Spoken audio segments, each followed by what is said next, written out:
Movie की story focus करती है जिल पर, जिन्होंने हाल ही में अपने सिस्टर को खो दिया और उसे कोप करने के लिए वो अक्सर अपने सिस्टर के नंबर पर कॉल करके वॉइसमेल के जरिए बात करती हैं। सुनने में ये थोड़ा अजीब लगता है, वियर्ड लगता है, लेकिन हर किसी का किसी न किसी मुसीबत से या प्रॉब्लम से कोप करने का अपना अपना तरीका होता है। बट अननोइंगली ये वॉइसमेल्स किसी वेस्ट नाम के एक रियल एस्टेट एजेंट को मिलते रहते हैं, जिनकी अपनी खुद की कुछ ऐसी एक प्रॉब्लम है। अब कैसे ये इस वॉइसमेल्स के जरिए एक दूसरे के क्लोज आते हैं, क्या क्या दर्द भरे, रुला देने वाले और प्यार भरे मोमेंट्स हम इस मूवी में देखते हैं, कुछ इसी स्टोरी को एक्सप्लोर करती है मूवी फील गुड मोमेंट से, जिसका नाम है वॉइसमेल फॉर इजाबेल, जो कि अवेलेबल है नेटफ्लिक्स पर, जिसके अल्ट्रा एचडी अकाउंट 650 में आते हैं, मगर आप पा सकते हैं सिर्फ 163 में। कैसे ये जानने के लिए वीडियो के डिस्क्रिप्शन में दिए गए व्हाट्सएप पर तुरंत कॉन्टैक्ट कीजिए।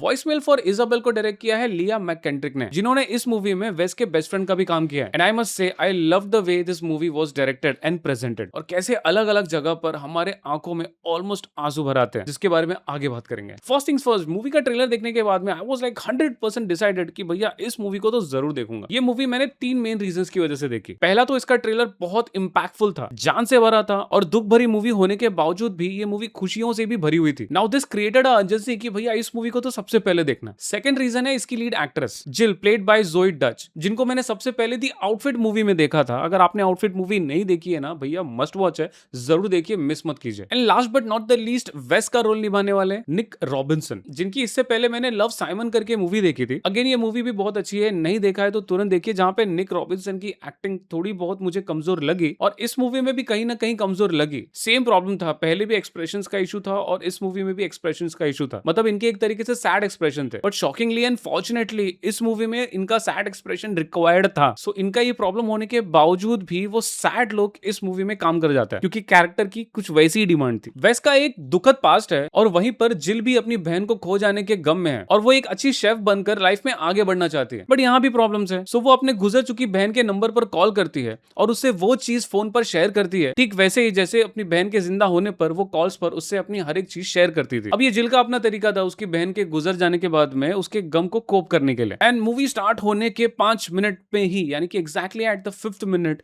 कुछ ऐसा दिखाया जाता है जिसको देखकर आपके आंखों में आंसू आ जाते हैं। And you literally feel it. इतना ही नहीं, एग्जैक्टली 14 मिनट के बाद में फिर से एक ऐसा मोमेंट आता है, मुझे रोंगटे खड़े हो रहे हैं, एंड अगेन आपके आंखों में आंसू आ जाते हैं। मतलब ये 2 मोमेंट्स कम नहीं थे कि 1 घंटा 10 मिनट पे अगेन ठीक ऐसा ही मोमेंट आता है, अगेन हमारे आंखों में ऑलमोस्ट आंसू आ जाते हैं। मतलब ऐसे आंसू जो बाहर नहीं निकलते, बस आंखों में ही रह जाते हैं। मेरे ख्याल से वो ज्यादा दर्द देते हैं। और ये तीनों सीन्स ज्यादा इंपैक्टफुल इसलिए लगते हैं क्योंकि उसका बैकग्राउंड म्यूजिक कैप्चर जो मोमेंट होता है, जिस एंगल से उसे कैप्चर किया जाता है, किसी किसी एंगल में फेस पे पूरा फोकस कर दिया जाता है कैमरे को, और कभी किसी और एंगल से दिखाया जाता है।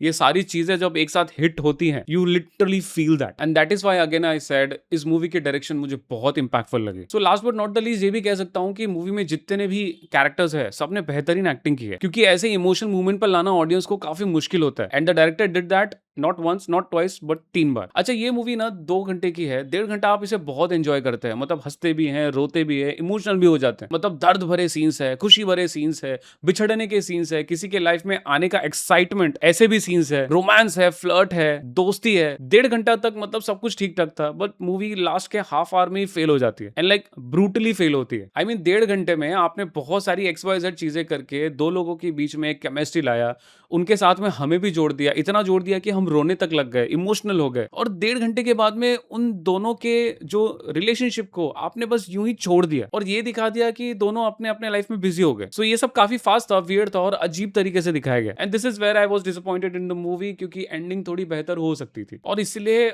ऑलमोस्ट 10 तक जाते जाते ये मूवी थोड़ी सी गिर गई इसकी एंडिंग की वजह से। क्योंकि एंडिंग भी अच्छी है, ऐसा नहीं है कि एंडिंग पॉजिटिव नहीं है, लेकिन एंडिंग का जो एग्जीक्यूशन था वो मुझे पसंद नहीं आया, और इसलिए मैं इसे रेट करूंगा 8 आउट ऑफ 10। अच्छा, इस मूवी के लीड कैरेक्टर यानी कि निक रॉबिन्सन को मैंने ऑलमोस्ट 8 साल के बाद में इस मूवी में देखा, and it felt really good. I just wish कि इस बंदे को थोड़े और भी बेहतरीन रोल्स मिले, because he definitely deserve it. और जाने से पहले आपको बता दूं कि हमारे टेलीग्राम और व्हाट्सएप चैनल को ज्वाइन करना बिल्कुल ना भूलें, जहां पर हम डेली OTT के फ्री गिव अवेज देते हैं, प्लस लेटेस्ट मूवीज और सीरीज के रिलीज अपडेट देते हैं। लिंक आपको वीडियो के डिस्क्रिप्शन में मिल जाएगा। अंत तक वीडियो देखने के लिए धन्यवाद। Stay safe.